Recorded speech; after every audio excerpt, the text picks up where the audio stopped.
नमस्कार मंडळी. आई गावावरून आली आणि पिशवी उघडली तर काय सांगू, इतकी हिरवीगार ताजी कोथिंबीर. अशी कोथिंबीर परत येताना क्वचितच मिळते. थेट शेतातून काढलेली, अजूनही मातीचा वास येणारी. घरभर तो सुगंध पसरला आणि लगेच मनात विचार आला, आज आपण काहीतरी खास बनवूया. मग ठरलं, कोथिंबीर रवा टिक्की.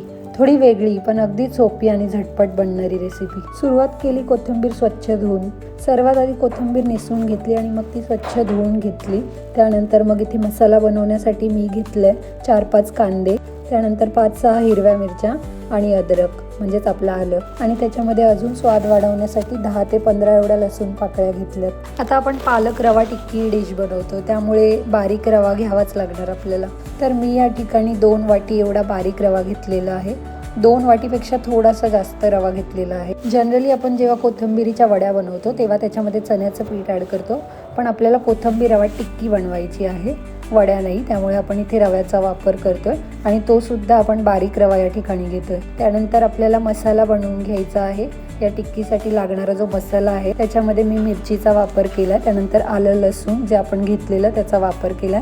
आता हे तिन्ही साहित्य मिक्स करून आपल्याला ओबडधोबड अशी चटणी वाटून घ्यायची आहे. तुम्ही पाहू शकता मी खूप बारीकही केलेली नाही आहे. आपल्याला मध्यम साईजची जाडसर चटणी वाटून घ्यायची आहे. त्यानंतर मी जे 4-5 कांदे घेतले होते ते आपल्याला अशा प्रकारे बारीक बारीक कापून घ्यायचे आहेत, कारण आपण ज्या कोथिंबीरीची टिक्की बनवतो त्याच्यामध्ये कांद्याचा सुद्धा वापर होतो. तर जेव्हा तुम्ही कोथिंबीरीची टिक्की बनवताना तेव्हा तुम्ही कांद्यांचा वापर थोडासा कमी केला तरी चालण्यासारखा आहे. त्यानंतर इथे स्वच्छ कोथिंबीर धुवून घेतलेली आहे. आता मी कोथिंबीर व्यवस्थित अशी बारीक चिरून घेते. तर तुम्ही पाहू शकता किती बारीक चिरून घ्यायची आहे. तर मी इथे मध्ये कोथिंबीर कापून घेतली आहे आणि आता आपल्याला अशी दोन्ही जोडून त्यानंतर बारीक कोथिंबीर अशी कापून घ्यायची आहे. एक गोष्ट लक्षात घ्या, जितकी जास्त कोथिंबीर तुम्ही घेता तितकीच टिक्की चविष्ट होते.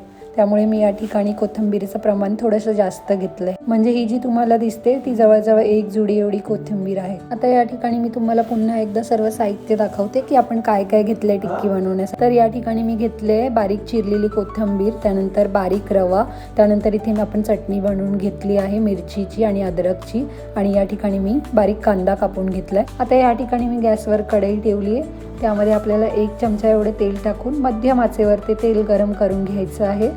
तर मी या ठिकाणी 1 चमचा एवढं तेल ॲड केलेलं आहे आणि आपल्याला ते फोडणीसाठी लागणार आहे, म्हणून तेल जास्तही गरम नाही झालं पाहिजे, नाही तर फोडणी जळून जाण्याची शक्यता आहे. आता इथे मी जिरी मोहरीचा तडका देते, कारण जे आपलं तेल आहे ते मी मध्यम आचेवर व्यवस्थित गरम करून घेतलं या ठिकाणी.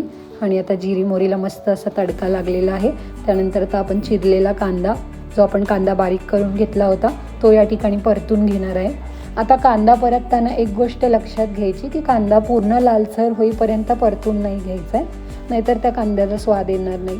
त्यामुळे तुम्ही हलका कांदा गरम करून घ्या आणि परतून घ्या याच्यामध्ये. आणि हलका कांदा परतून झाल्यानंतर मग तुम्ही त्यामध्ये जी तुमची बारीक चिरलेली कोथिंबीर होती ती ॲड करा. आता इथे आपला कांदा परतून झाला आहे व्यवस्थित.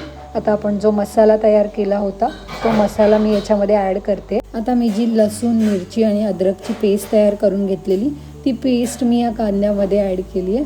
आणि आता आपल्याला हे व्यवस्थित मिश्रण एकजीव करून घ्यायचे आणि व्यवस्थित परतून घ्यायचे हलक्या आचेवर. जास्त गरमही नाही करायचं, त्यामुळे जळण्याची शक्यता असते किंवा खाली लागण्याची शक्यता असते. आता मस्त असा आपला कांदा परतून झालेला आहे आणि व्यवस्थित असं मी हे मिश्रण एकजीव करून घेतलं आहे. तुम्ही पाहू शकता किती छान मिश्रण एकजीव झालं आहे. आता त्यामध्ये आपण हिरवीगार आपली कोथिंबीर जी आपण स्वच्छ धुवून बारीक चिरून घेतलेली ती याच्यामध्ये ॲड करते. तर अशी हळूहळू मूठभर तुम्हाला कोथिंबीर घेऊन याच्यामध्ये ॲड करायची आहे आणि त्याच पद्धतीने मग ती हळूहळू एकमेकांमध्ये मिक्स करून घ्यायची आहे. कांदे मऊ झाले आणि त्यात कोथिंबीर टाकली. कोथिंबीर थोडीशी शिजली की गरजेनुसार रवा घालायला सुरुवात करायची. हळूहळू पाणी घालून सगळं मिश्रण एकजीव करून घ्यायचं. तर आता या ठिकाणी मी हळूहळू सगळी कोथिंबीर या मिश्रणामध्ये ॲड केलेली आहे आणि आता आपल्याला अशी व्यवस्थित एकजीव करून घ्यायची आहे आणि ती सुद्धा मध्यम आचेवर व्यवस्थित एकजीव करून घ्यायची, मिक्स करून घ्यायची आहे. कारण जर तुम्ही हाय फ्लेम ठेवली तर हाय फ्लेमवर ते पूर्ण साहित्य जळण्याची शक्यता असते. त्यानंतर या ठिकाणी मी चवीपुरतं मीठ ॲड केलेलं आहे आणि आपल्याला आता व्यवस्थित पुन्हा एकजीव करून घ्यायचं मिश्रण. तर जसजसा तुमचा कांदा आणि कोथिंबीर एकजीव होते आणि मीडियम फ्लेमवर ते शिजायला चालू होतं, त्यानंतर आता आपल्याला या ठिकाणी पाणी ॲड करायचं आहे. तर पाणी जेव्हा आपण टाकतो तेव्हा ते खूप पातळही नाही झालं पाहिजे, तर मी या ठिकाणी अर्धा ग्लास एवढं पाणी ॲड केलं आहे, कारण की खूप जास्त पाणी टाकलं तर ते पातळ होण्याची सुद्धा शक्यता असते किंवा तुम्हाला जास्त प्रमाणात मग ते आटवून घ्यावं लागतं. तर याला उकळी आणण्यासाठी आणि व्यवस्थित उकळून घेण्यासाठी मी याच्यामध्ये पाण्याचा जो वापर आहे तो पाण्याचा वापर यामध्ये मी केला आहे. आणि आता मीडियम फ्लेमवर मी ते एकजीव करून घेतले, घट्ट करून घेतलं.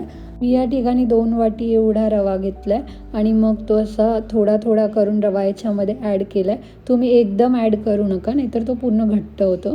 तर तुम्ही थोडा थोडा करून असा ॲड करा रवा त्याच्यामध्ये, जेणेकरून तुमचं मिश्रण तुम्हाला व्यवस्थित एकजीव करून घेता येतं, मिक्स करून घेता येतं. त्यानंतर तुम्हाला कलथ्याच्या सहाय्याने किंवा तुमच्याकडे जे पण असेल झारा वगैरे त्याच्या मदतीने मग तुम्हाला हे मिश्रण एकजीव करून घ्यायचं आहे. जवळजवळ 5 मिनिटासाठी तुम्हाला हे मिश्रण असं हलवत राहायचं आहे, जेणेकरून ते खाली लागणार नाही.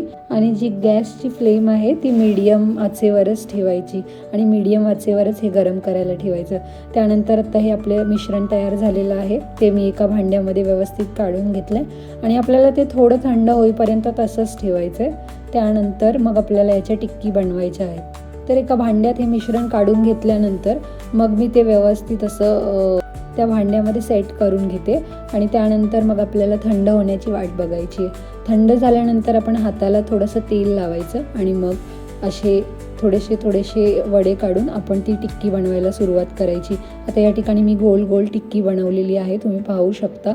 तुम्ही जर हाताला तेल लावून ही टिक्की बनवली तर ती टिक्की खूप छान बनते आणि तुमच्या हाताला चिटकत सुद्धा नाही. आता अशा पद्धतीने आपली कोथिंबीर रवा टिक्की या ठिकाणी तयार झालेली आहे.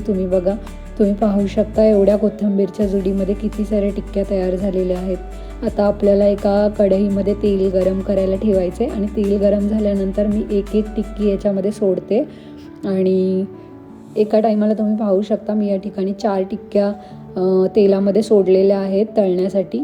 आणि आता मी व्यवस्थित अशा त्यात तळायला सुरुवात करते. आपण जेव्हा टिक्की तळायला सुरुवात करतो तेव्हा आपण त्या दोन्ही साईडनी व्यवस्थित तळून घ्यायच्या. गॅसची फ्लेम जी आहे ती मीडियम फ्लेमवरच ठेवायची, जेणेकरून ज्या टिक्की आहे त्या जळणार नाही आणि त्या आतूनसुद्धा तशाच तळून निघतील व्यवस्थित आणि कच्च्या राहणार नाही.